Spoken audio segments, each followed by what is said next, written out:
Good evening, ladies, gentlefers, and my lovely NBs. We're here live at Treasure State Arena in Montana for game number 5 of the FBA Finals, where the Montana Howlers are looking to clinch things out against the Tennessee Moonshiners.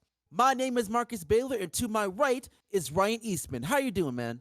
I'm doing excellent, Marcus. We've traveled back here to Montana for at least one more game in this series.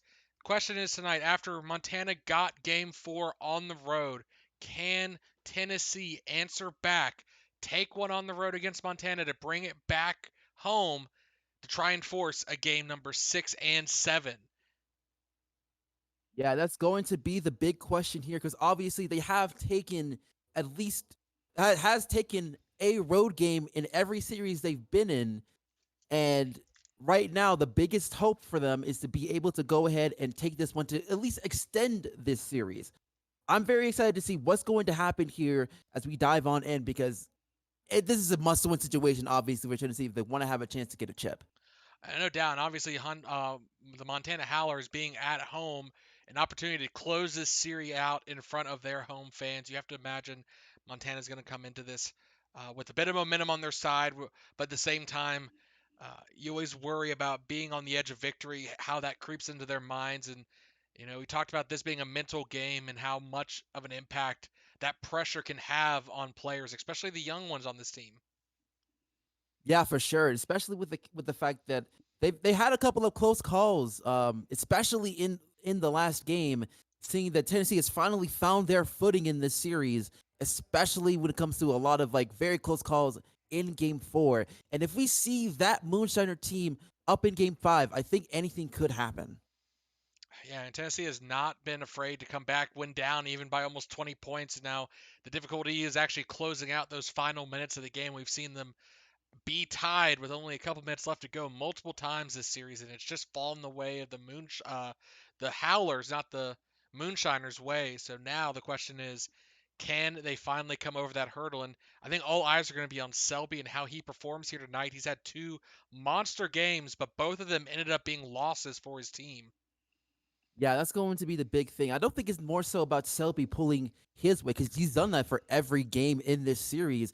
It's more so the supporting cast being able to step up just a little bit more. We've talked about River being able to hold his own these past few games. We've seen Kierkegaard had a game where he was freaking stellar, and that was in I believe game 3. So there it's going to be the eyes on those two specifically to be able to really kind of help elevate the team to finally get over the hump against the Howlers to extend this to a game 6. Yes, I think they see the players heading down to the court now, so we're going to jump on live to the tip-off.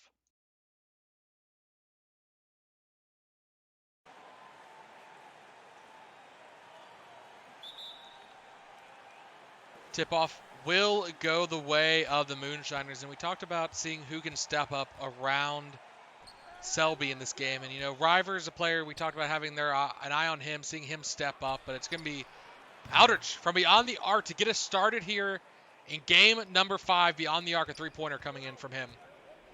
Yeah, and three pointers have been very rare in this series as a whole. We don't really see too much reliability coming beyond the arc. It looks like Tennessee's going to try and rely on that a little bit more to extend the series. Yeah, I mean, we saw Selby definitely nail some, and Aldridge will chime in every now and again with him in the series so far. And for Montana, I think Callum has been the main body of work getting it done from beyond the arc. As River will use his big body against Callum to lay it up and in. 5-0 start for Tennessee. A good look from them as they got one done from outside and one from inside. They need to be aggressive in this game if they want to push this series to game number 6. Yeah, that is definitely the case. And another thing to note, as we do see another basket miss on Montana's end, is that both of those baskets, you don't have to really rely on Selby for those. As we get another shot from Groy Creer. That was up to Berger Kane. Yeah, Berger King, excuse me. As now they're at a pretty hefty lead in the early going. Yeah, 90 seconds, far too early to really say anything as they're going to go to Birdie. The Rue has been so consistent for the Howlers. Every game pretty much can count on him putting up almost 20 points and to do it efficiently as well, not just by being a ball hog. Is a layup and in by River there. Second basket already for him. Yeah, and that's kind of been like the main factor for Moonshine and being able to win a lot of these games is Bertie Lavoy Williams doing everything he can as Sutters goes with a quick dunk. And I say the combination of the amazing plays from the depth of the bigs for the Howlers as well as Birdie has been the main factor in Montana doing a lot of damage offensively. Yeah, and he talked about Kierkegaard one game showing up, and there we go, an offensive rebound and a putback, and that's what got him going offensively in that game was the second chance opportunities. He's been a lot of pressure put on him to guard the Polar Bear and Sutters down low in the post, and that's kind of taken away from his ability to focus on the offensive end, but they definitely need him to be impactful down there as well. Yeah, for sure. As we get another miss there for Montana. Very slow start for them. The start of game number 5 as we get a quick foul on Callum. That'll be his first personal, but since there's no basket, it will stay on Tennessee's end. Yeah, and that was actually good because Berger Kane had a clean lane to the basket. Callum just reached in to stop any kind of shot attempt, prevent anything from going up as Selby. First attempt missed, but fouled on the way up by Callum. That's his second already. We might see the Wallaby get subbed out potentially, and yes, they will, it looks like. Yeah, but you know what? That's probably the best case scenario because Selby did miss the second free throw, and that was like the big factor coming into the last game as free throws really were not hitting for the Moonshiners coming to the clutch of game 4. Yeah, Montana, though, taking, I don't want to say a passive look at this, taking Callum out so early in a potential game clinching, well, this could be the series clincher tonight. So I kind of wish they would leave him in and take the risk of, him fouling, getting into foul trouble. Ooh, Selby, a three-pointer. We talked about three-pointers being big for Tennessee, and that's the second one so far in a 9-point game here already. Yeah, and Selby's starting to cook a little bit, which is very dangerous for the Howlers. So they need to find a way to try and continue to give other people opportunities to shoot other than Selby, because if he starts cooking, it's going to be hard to slow him down. Yeah, and I mean, Montana can possibly really continue to lean on Birdie from beyond the arc. Shot clock trouble coming in. That's the problem with Callum being off the floor is no one was really able to lead that possession well and get the team organized, and they just let the shot clock get the better of them. Yeah, right now the Moonshiners are really playing this very well. No really mistakes making this. River goes for another basket, extending that lead to a double digits as they're up by 11 now. Yeah, I wouldn't be surprised if Montana actually called a timeout here. This has been such a flat-footed start to this game compared to Tennessee, who is firing on all cylinders. This is the best start to a game that they have had this series so far. Yeah, 100%. What a great, especially on the road, too. Being able to contain the Howlers offensively outside of that basket right there as Leanna Cross is able to get that quick basket. I mean, even then, we're almost halfway through the first quarter, and Montana still hasn't broken 10 points yet. And another foul, third one already, but it's going to be on Birdie this time. So will not be in the bonus just yet, but they're starting to get a little close to that. Yeah, a lot of very big, uncharacteristic mistakes here going into the game 5, starting things off. They're going to have to find a way to clean things up if they want to have a chance to clinch this up at home. And shot clock starting to get down, but no, River, big dish from Kierkegaard. River, I think, already has 10 points. The Deer apparently deciding that he is done playing around this series. And thank you, Howlers. Will call timeout as, they need to do something to contain the Deer. Yeah, that's kind of been the big issue is like we're seeing all of the key players in the starting lineup for the Moonshiners really showing out here. I mean, we saw Grokir shooting off a couple of threes, Selby doing very good offensively, and of course Kierkegaard being able to clean up the boards. Like all the cylinders are coming together here for the Moonshiners, especially with some of the foul trouble that the Howlers put themselves in early. Yeah, I think every player on the starting lineup for the Moonshiners has scored at least a single basket thus far. I'll take it back. Selby only hit a free throw, but still, point on the board. Yeah. Gunderson, even as they missing that opportunity there. Yeah, and right now the Howlers continuing to struggle so far offensively. I'm very curious what the field goal percentage is between the two teams, but I gotta say it's a pretty wide margin between the two. I am afraid to see what that stat is. Is Berger Kane going from a 3, a little too light on that shot attempt, though, unable to convert. Montana, another chance to break 10 points before the end of the quarter, maybe. Big block, though, from Kierkegaard. Gonna deny that. Yeah, not gonna give Montana any kind of chance to break that double digits for that possession. What a great defensive effort as River dunks it down. Not just River dunking it down, but you saw the dish to him. River was closer to the basket than his defender, so they had to thread the ball over the defense and hand it to the Deer, and he did so. And Kierkegaard, another block too so far. Another block. This time by River. And it looks like finally the Moonshiners able to collect the rebound after a couple of great defensive stops as Sutters, outside of that one basket in the opening possession, it's been a struggle so far for Montana. God, everything's just getting shut down on this. Berger Kane throwing it up, a bit of a teardrop there, but not able to convert. Montana, fast break, giving it to Birdie. Birdie finally able to get them over that double-digit mark, but it has taken so much effort. 7 minutes in, and they've only scored 10 points. Yeah, that just really shows that the Moonshiners are not going to go down without a fight here, really showing a lot of grit on defense. And even though they're slowing down finally, but that, oh my goodness.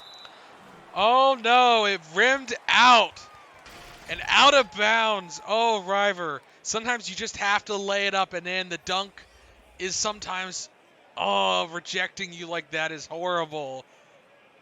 Yeah, that is not something you want to see, because that was just such an easy basket to get. As we look at the amazing block attempts from that last defensive possession for the Moonshiners. Now we're seeing a majority of the second unit for each team as we get another timeout for the Howlers to really kind of talk it over and discuss on how to really contain the Moonshiners after that onslaught in this opening quarter. Well, not just that, but right now the poor bench is coming on the floor, Marcus, right now, inheriting this situation they found themselves in. Obviously, this is a team game, but you want to set up your teammates to have success. And right now, the bench is going to have to carry some of the weight for the starters at the moment. Yeah, well, the good thing about Montana is that the Howlers have really done pretty well here for the second unit, as we do look at the great duo of Blackburn and Durham, as Montana still not able to get a basket down there, but I'm looking for those two to pretty much hit things up to bring Montana back within single digits. Yeah, and I don't think Dunbrock is on the court at the moment, but it is, like I said, it's Roth and Blackburn right now. I think they'll bring in, like I said, the combo, though, has been so deadly between Dunbrock, Sutters, Senqua, and Blackburn just holding down the post. And we see there another block again. This is why Kierkegaard had to stay on the floor. Yeah, that big body has really done dividends when it comes to the defensive end. Kierkegaard really doing everything he can on defense to make sure that the paint is it's going to be very hard to get those points with him in the middle of. Blackburn getting that missed shot cleaned up. Rindall, the rookie, able to do a spin move and make it to the paint. First basket in almost 2 minutes. We talked about them breaking the century mark at the 5-minute mark, and it took them another 2 minutes to get another basket. This is just a nightmare start for the Howlers. The only good news is that they have plenty of time to make adjustments and try and come back. And there you go, Marcus. That's the stat. Whoa. I did not want to see it. Montana is currently shooting half as efficient as Tennessee. And, loose ball. Who's going to call it up is Howlers, saying it touched Tennessee last. A little bit of a break going their way now. Yeah, with only 15 seconds left, so there's plenty of time on the shot clock for them to get some kind of play going. But they're going to need this basket because it has been very abysmal, and that's not going to happen with another block there from Kierkegaard. He's probably like his third or fourth block this game so far. Yeah, I think he's up to 4, honestly. And, he might be putting in work for a triple-double here tonight with that defensive showing. It's Lady Black up against two defenders, not able to convert. And now Mads in transition. Finds a gap to the basket. Ooh, fouled from behind. Weber getting a called for it. A inbound after that. And Kierkegaard still on the floor. Keep an eye on how long they're going to run him tonight because fatigue might matter in the end. And there we go. Dunbrook is also on the court now as Mads Randall hits the three from beyond the arc. That's the first three from Montana here tonight. And a very much needed one at that, as they have cut the lead down to 10 on the Moonshiners' end. So they need to be able to, now that they have their two bigs from the second unit to come into play, I imagine it's going to make shooting much, much tougher, as Lady Black had another miss. Yeah, down low in the post is going to be difficult. It's a quick play down to Roth. He was breaking behind the basket, and they weave it through the defenders, laying it up and in. Back to single digits here at the bench, providing some life to the struggling Howlers offense.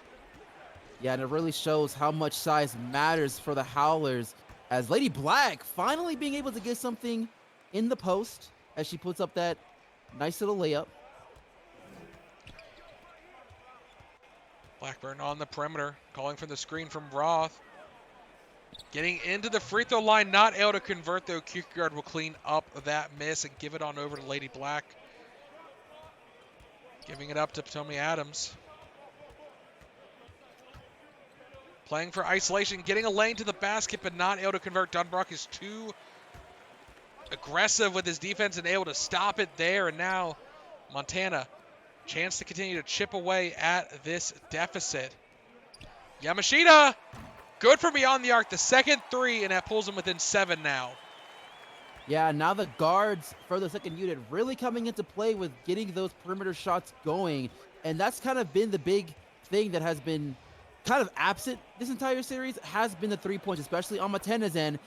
But now they're taking advantage here, but Black starting to come alive here offensively with these last two baskets she made. Yeah, she challenged Dunbrook there and came out on top, not afraid to tack the bear head on. And Montana will get a chance at the last shot, but just keep in mind, it took them 7 minutes to get 10 points from their starters. The bench managed to do it in only 5.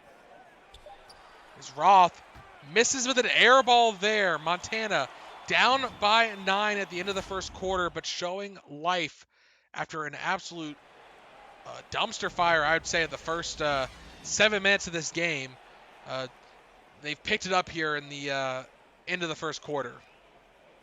Yeah, you have to imagine the second unit will probably stay in for a longer period of time because of the comparison between how the starters have played compared to the second unit, because the second unit has found a way to come alive here, as we do get to see both sides showing their benches out here in the start of the second quarter.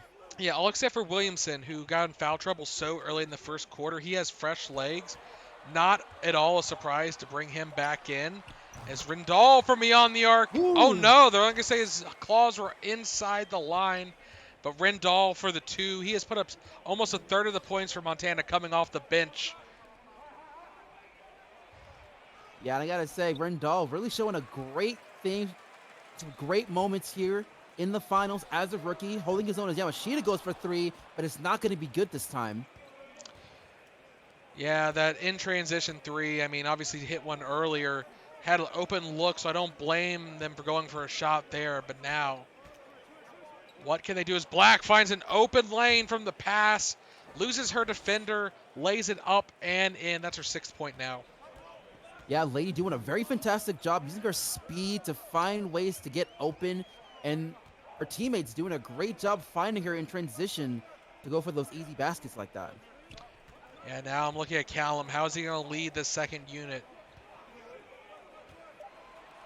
Dunbrook down low in the post. A little too much strength behind that white latch, able to clean up the miss. Tennessee's not looking to back down themselves as Baptiste with the hesitation play. Oh, defense too strong. No, I don't think the ball was touched by any of the defense, but the pressure was more than enough, and Black going to get charged with the blocking foul against Callum. Yeah, so it will stay on Montana's end. You can imagine that St. Martin trying to go for the quick basket. Really good size advantage there, but this time it wasn't going to be good. And Black matched up against Dunbrock. If she can get the first step, she might have a lane to the basket, but no, going over his head, it's a bit of a risky pass. Dishing it down to the collie in the post, and he's able to convert. Still, field Yeah, goal risky. percentage starting to trickle up for the Howlers.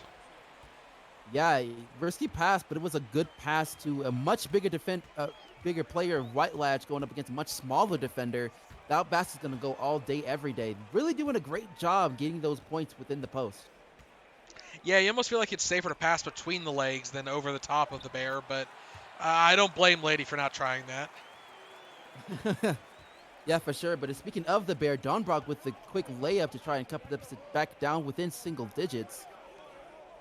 But right now, both teams are trying to go back and forth. We see a good big fur battle between White Latch and Donbrock, and White Latch starting to wake up a little bit here in this game. He has been overall pretty quiet in the entirety of this series. Yeah, one of the veterans for Tennessee coming off the bench. You saw the experience there. Backing down, but then pulled away and just saw how much space he had. Yes, it was a bit of a fadeaway, but when you have that much open space, it makes the basket seem twice as big as it is. And now it's on Montana to answer, and the shot clock not favoring them at all. But Dunbrock, the offensive board and putback is how he completes the play to get them back within single digits. Yeah, once again, the size being a really good advantage here for the Howlers, and that's probably what they'll have to rely on to get this back into a manageable deficit for them. Savoy, longtime moonshiner, not able to convert there. Yamashita bringing the ball up the court, finding a lane to the basket, going for the shot early, not able to convert it though. Yeah, Gorg here doing a really good defensive effort for that one. Yeah, they have Aldrich out there guarding Callum. You can tell that Tennessee's respecting Callum, even though he got to be sat earlier.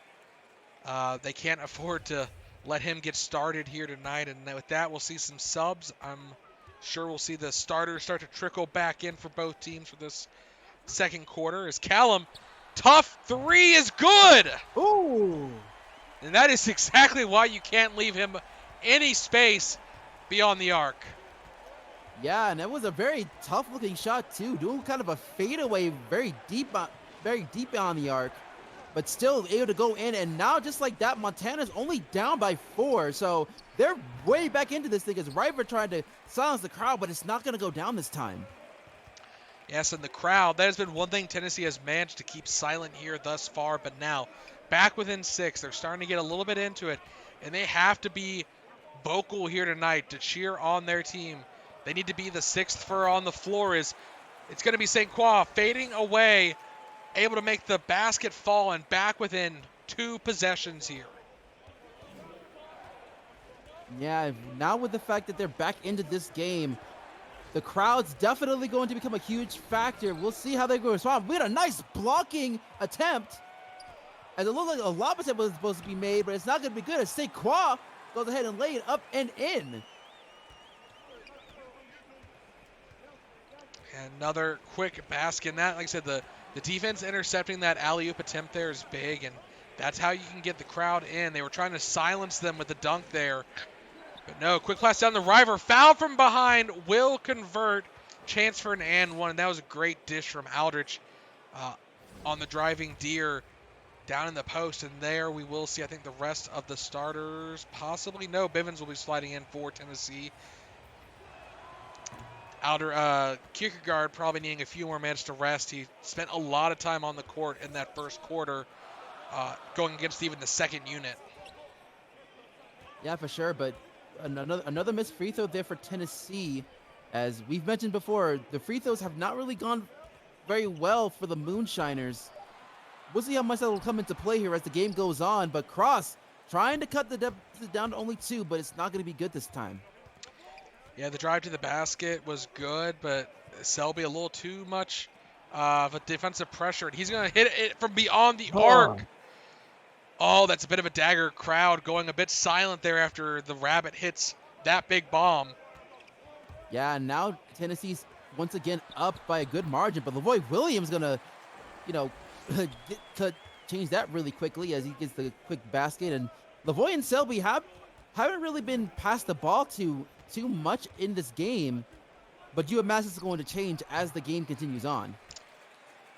Yeah, Birdie getting it done game in and game out. I mean, I think we saw him get a few of the first baskets of this game, but has overall been quiet. But then again, the Moonshiners for that first quarter were very quiet, period.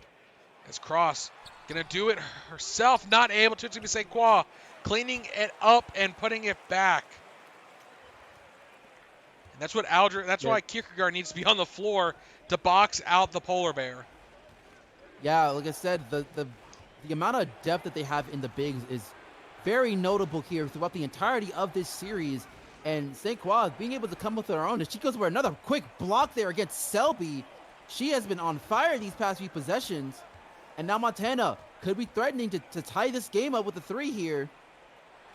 Now they're going to go to the polar bear. And she's not able to convert, though. Selby, quick pass to Bivens. The Panda, the rookie in transition, able to find a way to the basket. The layup is good. Fast break going the way of the Moonshiners.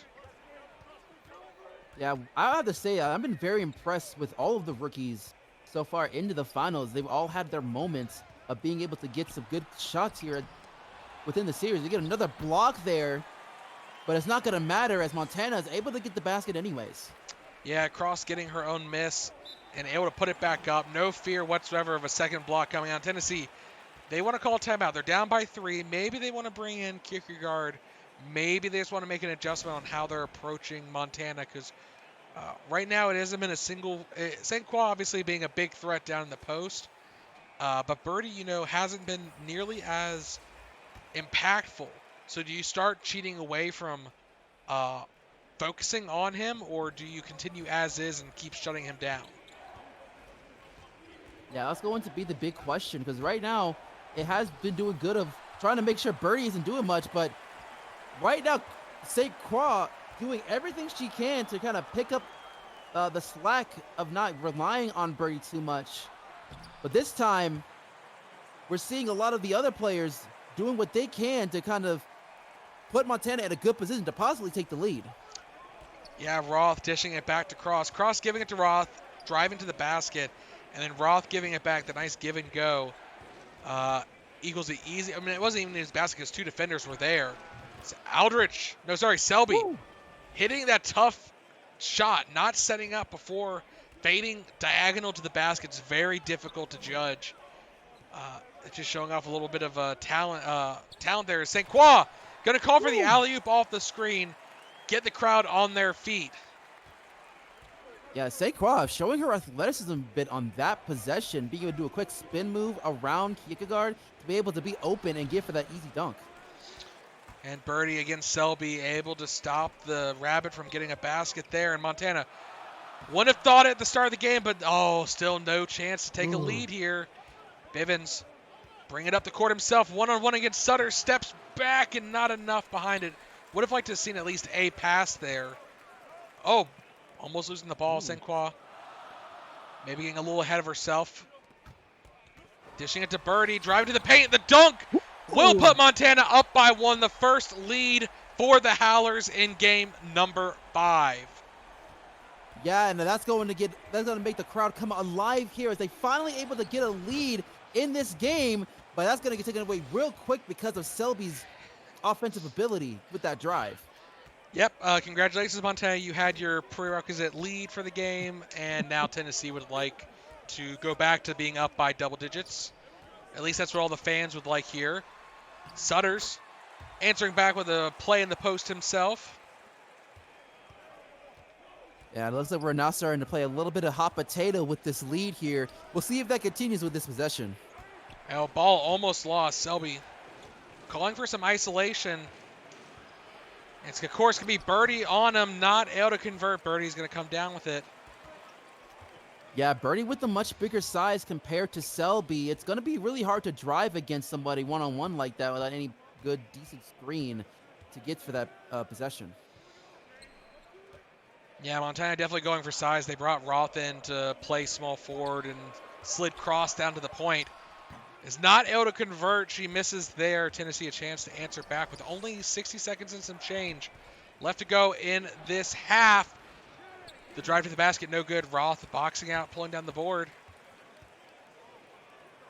St. Croix, good matchup, but gives it to Birdie. Birdie took the lead earlier, going to drive to the basket, dishing it to the polar bear. She just spins around and drops it in the basket. 3-point game. About 3 possessions left to go in this half. Tennessee could have the final possession if they shoot quickly here. Yeah, but they might want to go ahead and decide to go develop this play because they really need to get some kind of basket to kind of get the momentum back into the coming into the second half because it's been a struggle so far this past minute. Yeah, and giving it to Selby, who's been consistent. Oh, Sutters! He couldn't grab the ball, and it actually just threw it to Kierkegaard there by accident.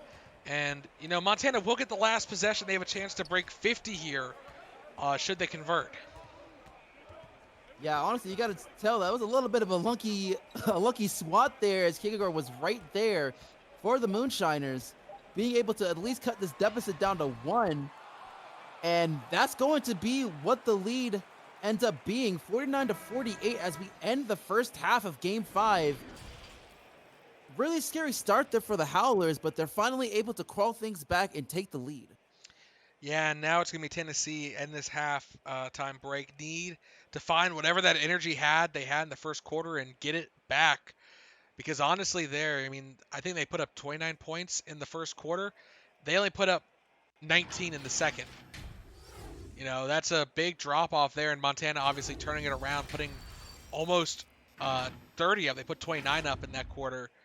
You know, the momentum is swinging their way, and it's not just because of their starters that they made it back in. And that has to be the scariest thing for Tennessee is that they were able to close the gap in part because of their bench. Yeah, 100%. The bench has really came into factor here for Montana, especially when we saw both Dunbrock and Blackburn come in together, and that's always been a huge impact when it comes to the two benches going up against each other. And you see right here, you know, that's every starter for Montana did eventually start getting some scoring going. Callum one big 3. That's all he's taking, but he hasn't wasted his shot opportunities. Rendall off the bench, 7 points. Pretty much putting up starter numbers coming off the bench as the rookie. Yamashita struggling a bit, 1 for 6, one of those being behind the line. Roth, doing a little bit of everything. Dunbrock, again, 4 points, 4 rebounds, getting it done where needed. And then when we switch over to Tennessee, it's going to definitely be the River and I feel like Selby show, just in terms of production. And that's not enough for them. They need more.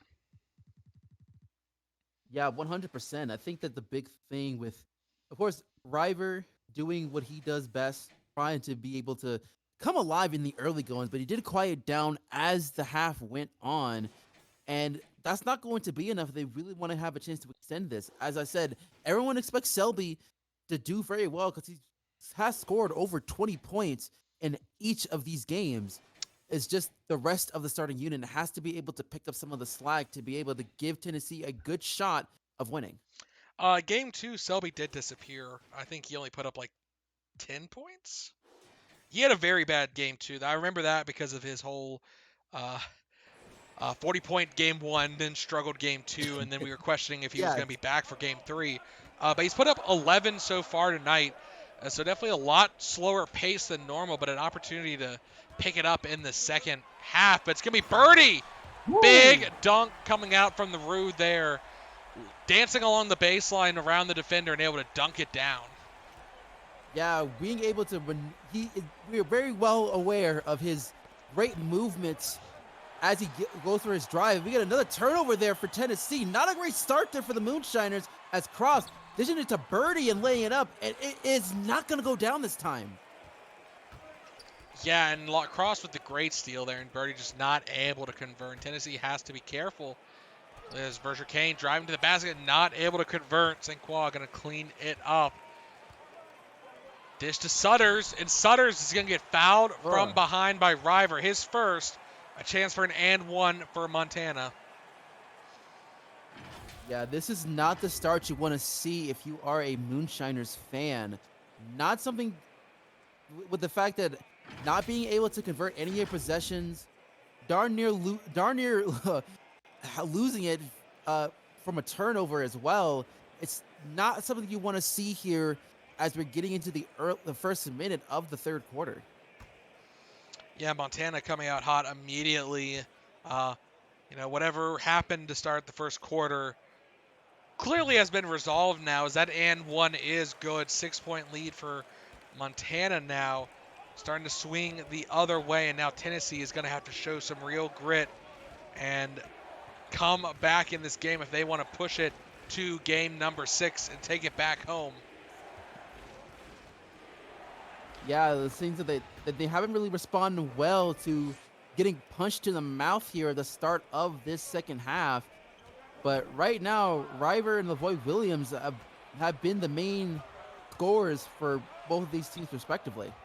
Yeah, and it's going to be River the basket and then the steal, an opportunity for Tennessee.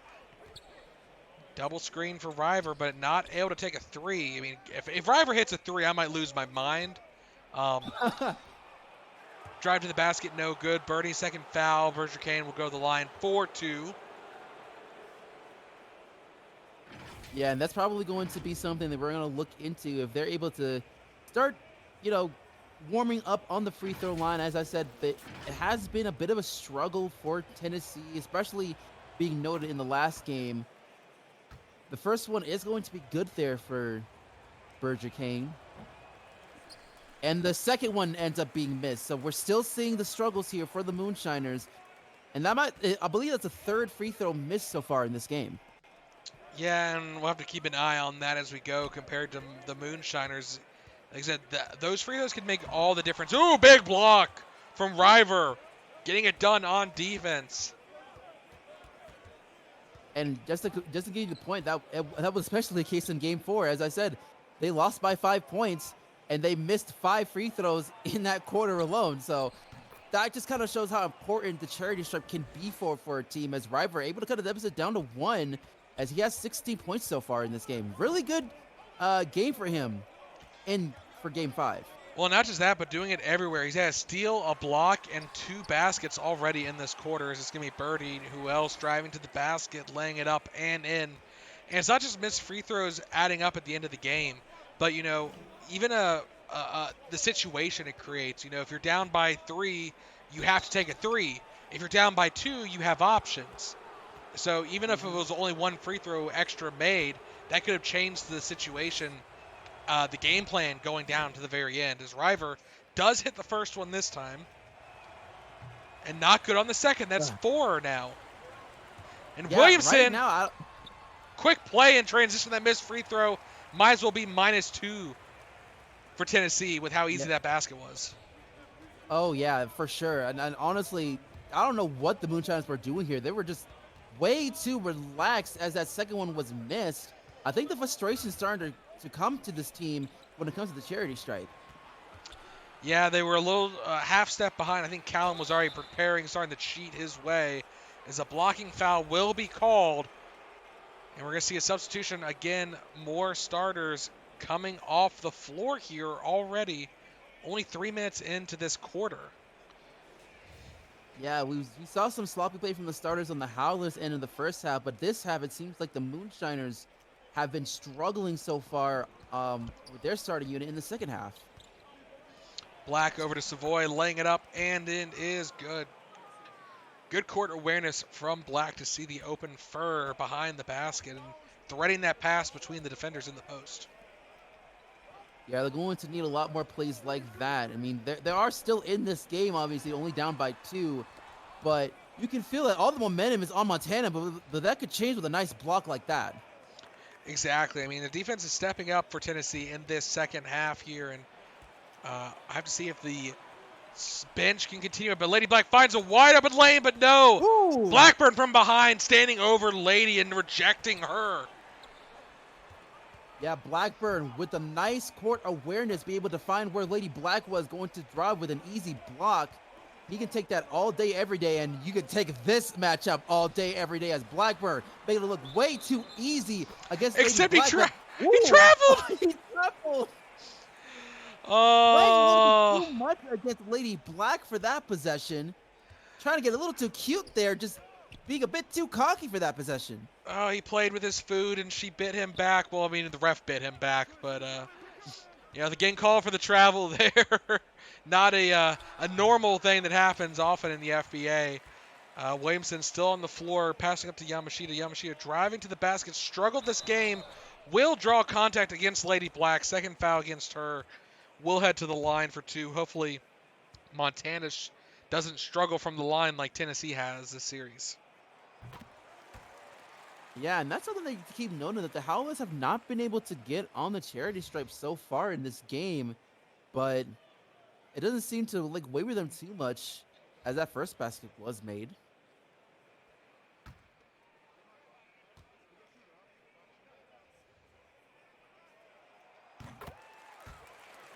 Good on the second as well.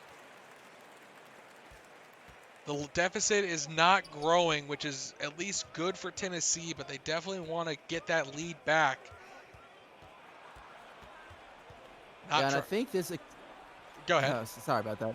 Yeah, I think the extended rest for the starters is really going to pay dividends, as we get a nice 3 there from Adams, as they get a chance to cut the deficit down to only just 1, and giving the chance for the starters to kind of find their footing when they eventually get back on this court. The Moonshiners really trying to hold their own with their second unit. Yeah, Yamashita able to convert there, and the field goal percentage has dropped and risen respectively between the two teams, almost back to 50%. You knew it had to happen for Tennessee at some point. You expected Montana, the odds to start falling in their favor, as Black not able to convert her basket there. Yeah, things getting a lot more manageable here when it comes to the field goal percentage between both of these teams. And now it's really kind of see who will have the edge with the efficient baskets here, as Blackburn's able to get the easy basket. And Blackburn basically 6th for this Montana Towers team in terms of production and impact so far in this series. Coming off the bench, is getting it done on defense and on offense. But they left the defender wide open. He wanted to switch. He was too concerned about being outsped, and the defense was slow on the switch, leaving Baptiste open for 3. And a much-needed 3 as that, making sure to keep the crowd down with that basket, as we get some nice defense there from Weber as he gets the rebound. Savoy in transition, not able to convert, but does get the missed shot. It's going to be Blackburn called for the foul. Opportunity to go to the line for 2. Could tie this game up. But with the free throw line struggles that they've had tonight, you have to wonder. Good on the first. And no good on the second. It continues. 50% field goal percentage, I feel like, tonight.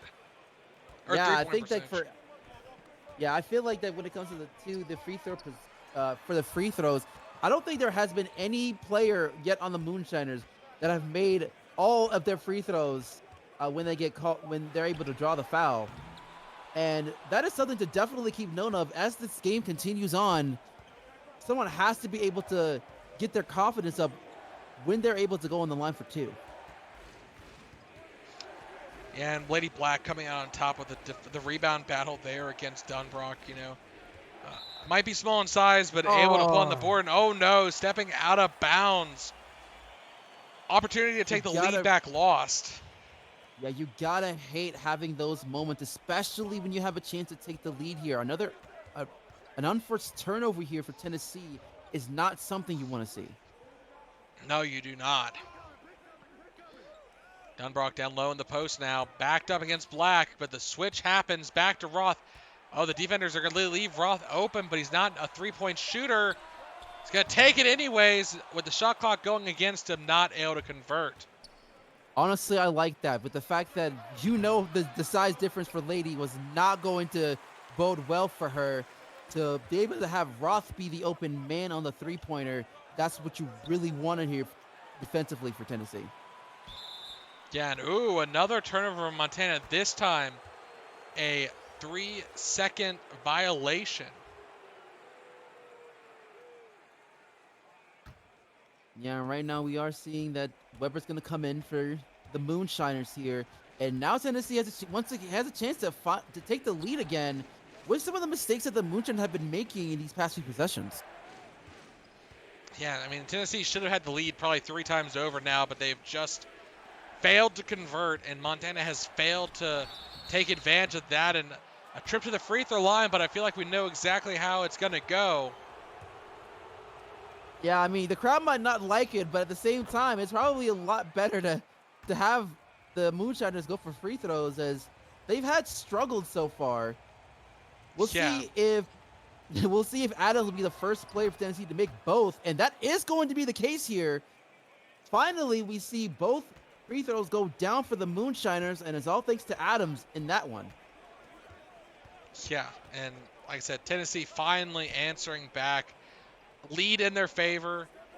Now, Dunbrock going to try and take it back. No, too quick on the possession. Whitelatch pulling it down.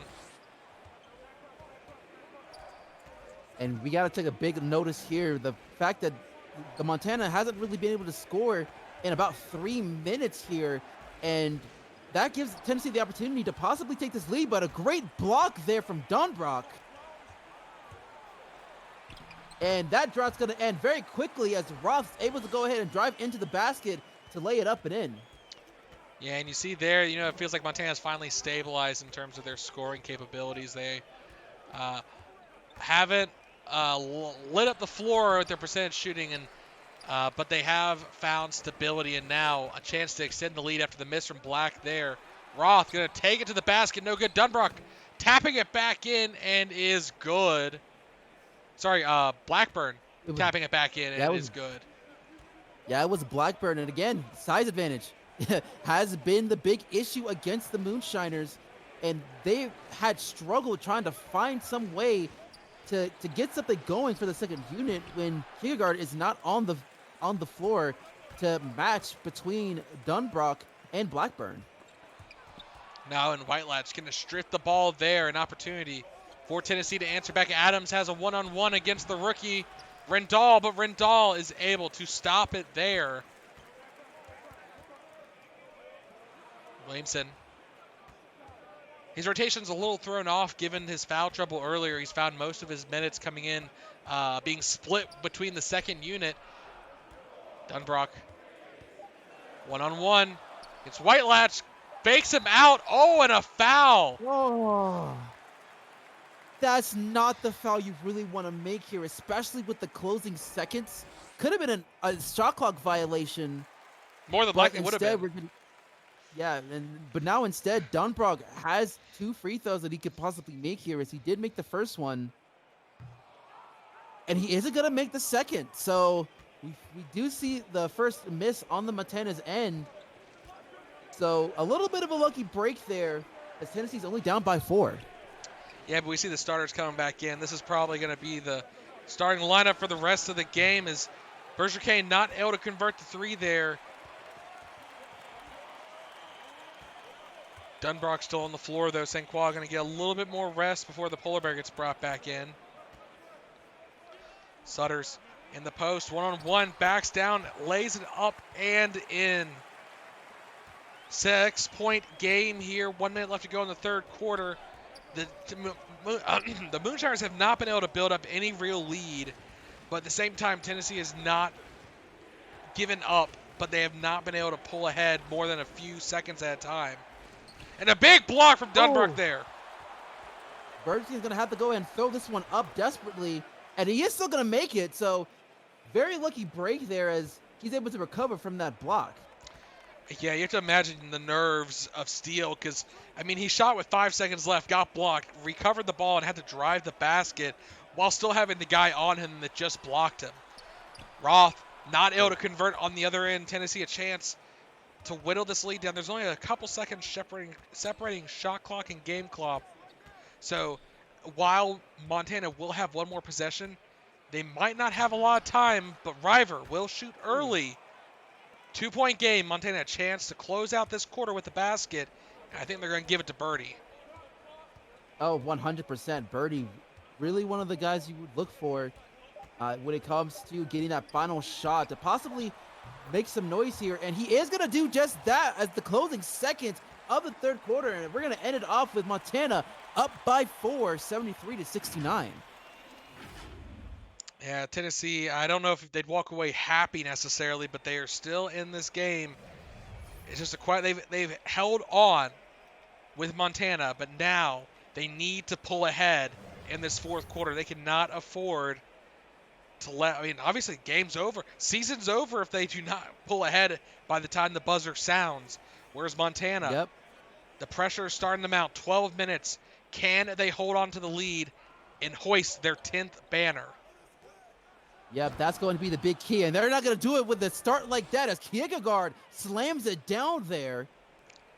He just had a free lane to the basket. I mean, the Jackalope not willing to shut up here tonight, not willing to let the game series end in 5. He wants to push it to 6 as Roth got to travel all the way to the basket, but foul, not able to convert. We'll head to the line for 2. And, free throw struggle starting to trickle in on Montana's side.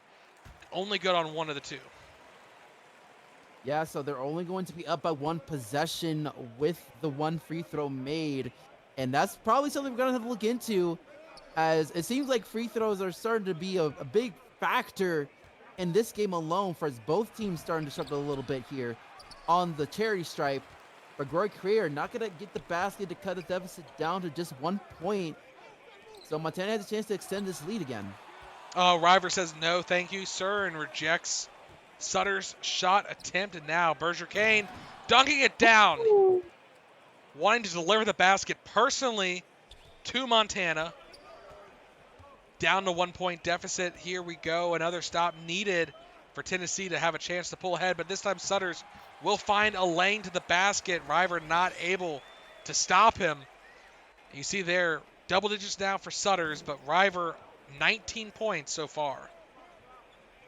Yeah, right now River having the better of the 2 so far.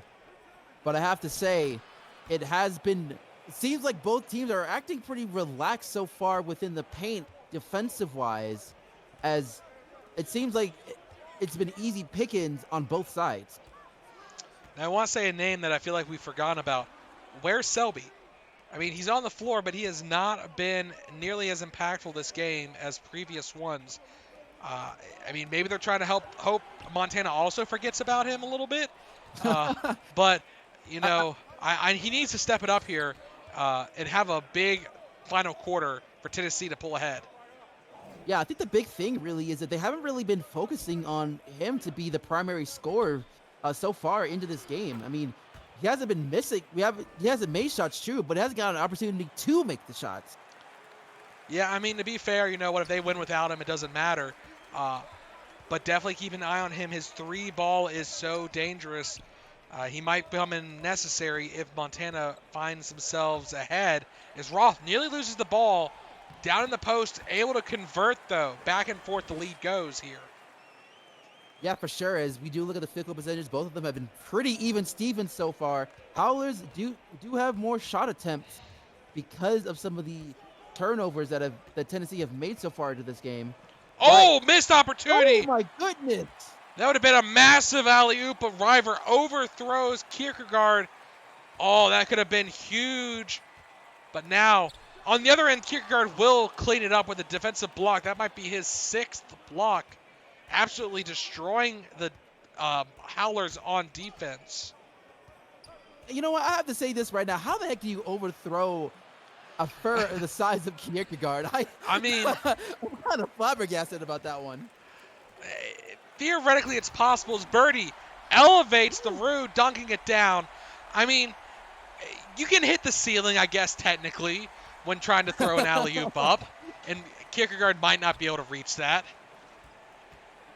Fair enough, but still, in that kind of moment, that's not something you wanted to see, as Montana has a chance to extend this lead up to 2 possessions, as Roth trying to go for that mid-ranger, but it's not going to be good this time. Look, you see the arms on River. That dude could probably chuck the ball a football's length if he wanted to. So Kierkegaard will clean up the missed opportunity, down by 1. Yeah, and right now it just seems like Tennessee is just knocking on the door. They did take the lead for a moment here prior to that timeout for this run, but Tennessee really needs to find ways to get some important stops here, as we are just about just under 8 minutes away from Game 5 concluding. Yeah, I mean, it is getting close here, and Sutter's not able to convert. River will pull it down, and I think both teams have all their starters in now. No one really in foul trouble. Even Williamson had 2 early, has kept it clean since, so fully expect back and forth game here, and River not able to convert, but will clean up his own miss. If he has to drag Tennessee to a 3rd championship, he will. 21 points here tonight. All of them in the paint. That extra one was just a free throw that, he kind of wishes maybe made the other one with. Yeah, for sure, but that's going to be something that is to keep River doing everything he can to try and keep Tennessee in this game, but Montana still not going to give up without a fight as another basket was made for the Howlers. And a bit of a heat check from River there, fading away near the free throw line, not able to convert. And now it's Montana attacking on the other end, not able to convert. And Selby will have the ball in his paws, see what he can do with it. And it seems like right now they're going to the hot paw of River, but no. Back to Selby, one-on-one against the Polar Bear, gets blocked, cleans up his miss, but not able to convert the second chance. Yeah, I know that you want to try and wake Selby up here as we're getting to the closing minutes of this game, but going up against a player like St. Croix will make it a bit of a struggle. But Boy Williams still doing what he does best as he gets another basket for the Howlers. Yeah, attacking underneath the rim, able to lay it up and in. Now Selby over to Aldrich in the corner. Could see a 3 maybe coming in, but no, it's going to be Kierkegaard. Aldrich finds Selby, top of the arc, but shot clock starting to become a problem. Going to have to do something about that. Selby back to Berger. Kane from beyond the arc is good. Tied game with less than 6 minutes left to go. And that's a great dish from Selby to be able to find Berger Kane for that 3. A very important 3 at that. Really be able to trust your teammates to make an important basket such as that one. Yeah, especially if he's not feeling it right now, knowing that he can trust his teammates to be able to get it done. And it's going to be Birdie laying it up, and then Tennessee's going to call timeout. And, that's a good point to make here with the last 5 minutes and some change. Use every timeout you've got. Don't leave any sitting on the table. If you end up losing this game, you don't want to have regrets about, oh, what if I had done this at that point, or what if I had done this then? They need to attack it now and get this player of the game out of here. This is too early. I know Birdie's been doing great for Montana. It's a 2-point game. Oh, yeah. We're still far from over from this game being done. As we're only down by 2 points for the Howlers. But so far, we get a quick score there. I believe that was Corey Creer with that basket, tying things right back up. And this seems like going to be one of those back and forths as we're getting down to the closing minutes of this game. Yeah, hopefully Montana's crew that decided to play a player of the game graphic doesn't get some karma coming their way. St. Croix will lay it up and in, though. Aldrich with the ball. Selby with the screen from beyond the arc for 3 is good. Oh. There we go. The Rabbit's starting to find his groove again beyond the arc. That great screen left him wide open. That's a free 3 points for the Rabbit and a Tennessee lead here. Yeah, I don't really care how many points or where Selby is right now. If he is a little bit cold in this game, you do not leave the Rabbit that wide open like that. But they do answer back with a good basket there on the offensive end. But River making things change real quick. Got a little fancy there, juked out Sutters and just found a lane to the basket and played a little dunk contest. Pulled it back as hard as he could and slammed it down 2 hands. Remember, he did have that unfortunate rim out of the dunk earlier. So hopefully we don't see a repeat of that at this critical point of the game. And there we go, another open lane to the basket, but no, St. Croix from behind. Chased it down and blocked off the backcourt. Great block, great effort there by St. Croix, blocking River from making that easy basket, but to no avail for the other possession on the other end. Right now, both teams really starting to scrap it up in the paint as St. Croix once again with another block. Yeah, she's marking River. She's keeping an eye on him everywhere he goes. It's going to be a quick transition Rendall, I think, laying it up. No, sorry, Birdie laying it up and in. Yeah, great offensive effort there for Montana. They get the lead once again, but now River really has woken up in the late in this game with a fadeaway jumper this time. And now both teams are even Steven when it comes to field goal percentage, 49% apiece. No, that was Rendall. I thought I was losing my mind, but no, it was the Bird that hit that last shot. But it's gonna be Birdie this time. No good. Sutters will go the line 4-2, and free throws. The veteran you would expect to be able to handle it. The pressure now. Already a champion once. 3 minutes away from being a champion twice as he pulls Montana ahead by 1. Yeah, both free throws going down for Crosby Sutters. Right now, each basket is going to count as we're under 3 minutes left for this game, possibly the series to be done. And Kierkegaard is not being able to get down with that dunk as it hits the back of the rim. Yeah, tough alley-oop, and there we go. Another rim out. Attempt on the other end is wasted. Oh, Tennessee coming away lucky there. I mean, obviously they probably feel very unlucky after that miss. Dunk opportunity, but they still have an opportunity here. River, Birdie trying to go for the charge. River forced to back off. Now it's going to be Aldridge, gets open look and hits the tough shot as the shot clock was facing him down. And, biggest lead was 13 this game, and we've seen that number of changes. Howlers, 2 minutes and 7 seconds left to go, down by 1. Obviously, this basket is important, but it's what happens after that matters the most. Because even if they pull ahead, they have maybe 4 possessions left total in this game.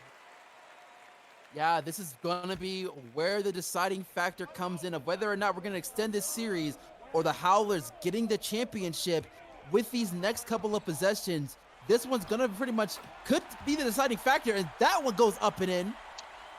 And it's trying to see to start some kind of run. And it's the rookie, Rendall, who's on the floor in the final minutes of this game, getting it done. Quick pass to River. Oh, big dunk from the Deer there. Pulling ahead, 27 points. And River not going to go down without any sort of fight with the ferocious dunk in the past one. We'll see how the Howlers respond with this possession here. It's going to be Sutters fading away over the defender is good. 90 seconds left to go. Tennessee down by 1. Who do they go to here? And you see Cross getting ready to come in and expect a timeout in the next Montana possession. River really far out trying to attack the basket. Gets the lane and dunks it down over the polar bear and Sutters. That is an insane basket there. As right now, Tennessee doing everything they can and relying on River to be the fur to extend this series.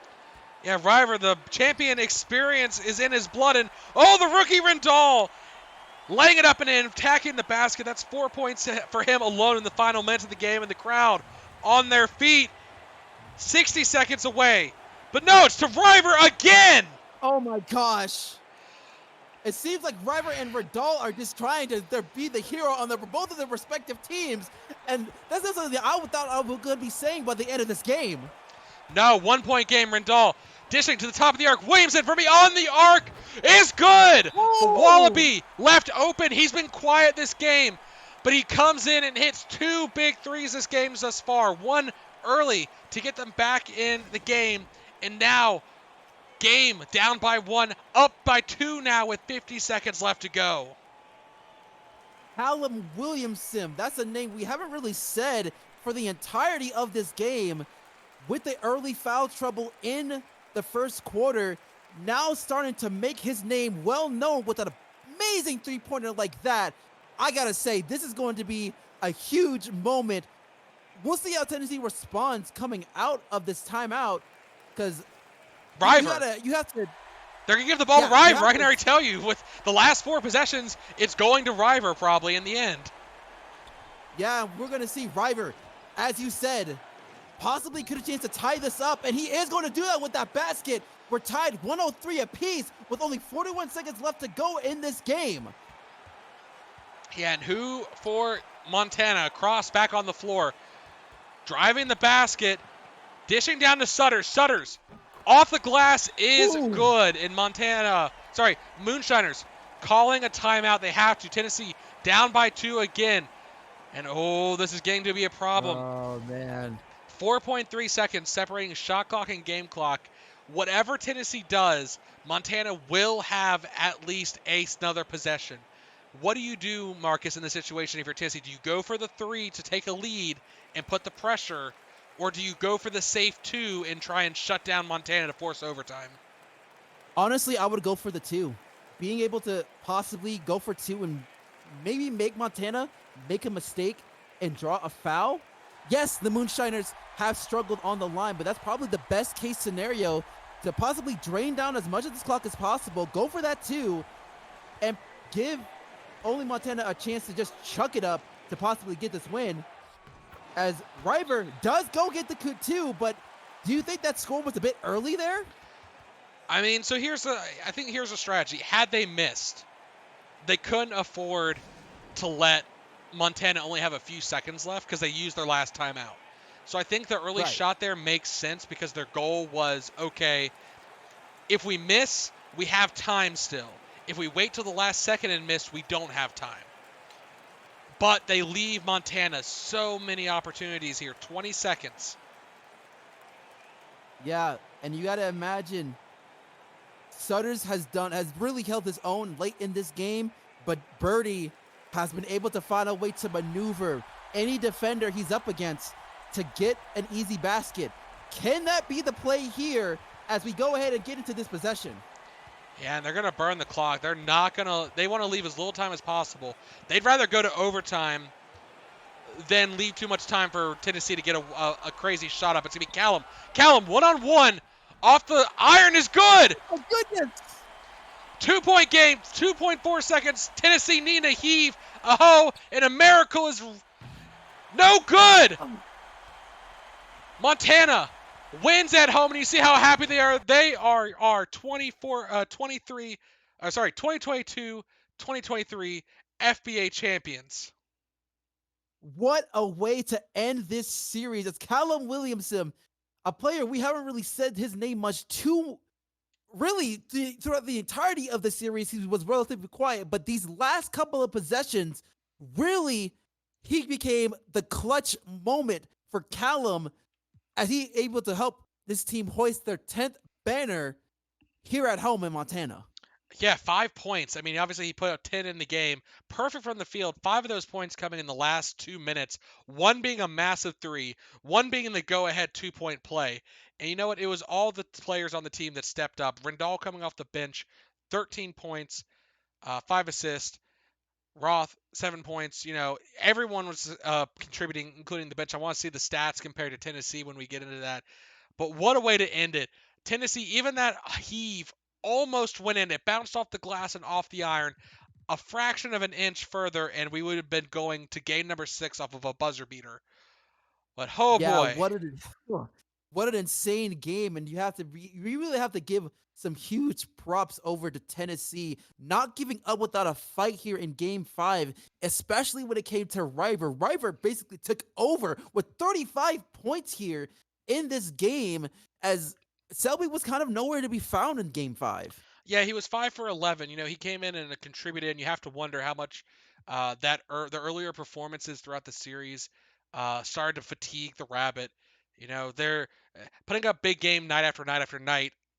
It does not allow a lot of time to recover. And, you know, he was contributing well from the floor, but it was definitely River stepping up for them. And, you know, they kept again, these games are super close. And we're going to dive into the stats, Marcus. I know you're going to say it. I'm going to go ahead and preemptive you. Free throws. Free Yep. throws were the difference maker probably at the end of the day as we'll dive into the quarters. But Oh, again, Tennessee absolutely dominating in the first quarter. Seemed like we were going to have a game 6 just based off that. But then Montana absolutely found whatever the problem was and adjusted and came back into that second quarter and shot lights out. I mean, they were back in the game mhm. immediately and they just never. It looked close. Tennessee almost stole it out in the end, but they refused to give up the lead fully. And right there, 6 of 11 from the free throw line. Had 2 of those gone the other way, we would be going to In overtime right now. overtime. Yeah, and I think the big thing is the fact that like only one player, and that was Adams, that made all of his 3 free throws when he got fouled. Yeah. So it really come into play how important it is for moments like that to really come in. Like it's more than just doing the simple shot. It's all a mental game at the end of the day. And unfortunately for the Moonshiners, they weren't able to calm themselves down, and they were able to make to be able to make both of those baskets. But at the end of the day, you have to give credit where credit is due over to the Moonshiners. What an effort here throughout the entirety of these playoffs, as no one really expected them to even make it this far. No, again, the seventh seed defeating the second, third, and first seed in their conference to take on the number one seed in the West. And honestly, the games were so close that uh, we could have been 3-2 right now, going back to Tennessee. If a couple of Mhm. baskets had gone the way of Tennessee, a couple of free throws had gone the way of Tennessee, this could have been, you know, the home court advantage favoring Tennessee heading home, a chance to win their second trophy. But, this core roster, and, keeping in mind that their free agency, besides Elijah Weber and Berger Kane, those are their two big free agents. Otherwise, this core is going to be together for at least another year, and that's another Mhm. year to get better and come back in next season and potentially make another big run like this season. Yeah, for sure. And really, it's going to be interesting how free agency is going to play out for the Moonshiners. As I don't know if they want to bring this entire core back for next year, but it's going to be something for sure. They have plenty of players that are going into free agency. We'll see how things shakes up. But going over to the Howlers, I can imagine though they want to bring a majority of these players back, as they do have a good handful of players that are on the bench anyways that could come into question of whether they'll be able to stay on the team. But that core is going to be that core for these next couple of years, I imagine. Yeah, no, it looks like their core is locked down at least one more season. Obviously, Callum and Birdie being the two that they signed to longer term deals this last offseason. And obviously, you have to Hmm. feel like the GM is super happy with the moves they made this offseason, bringing in both of them and locking up even the rest of the bench players that they got. And Tennessee also bringing in River, brought them within championship contention. He continues his pedigree, almost winning a third ring here, but plenty of time left for his career. And oh Lord, any final thoughts, Marcus, as we wrap up this season? It's been a wild ride, and we're seeing our first FBA team hoist its 10th banner, which took a while to get here for this team. Yeah. It's been a couple years since their last one, but they finally done it. Well, I will have to say we may have to rent an apartment for these next few months because we're gonna be in Montana for a while, considering the fact that we have, the off season going into play as we get the upcoming draft class being able to play here in Montana, as we do host the combine on the championship city, which in this case will be Montana. And of course, we also have the Halloween for 2023 here as well. So we're gonna be here a while. God, I don't want to look at bookings. Please don't make me look at apartments.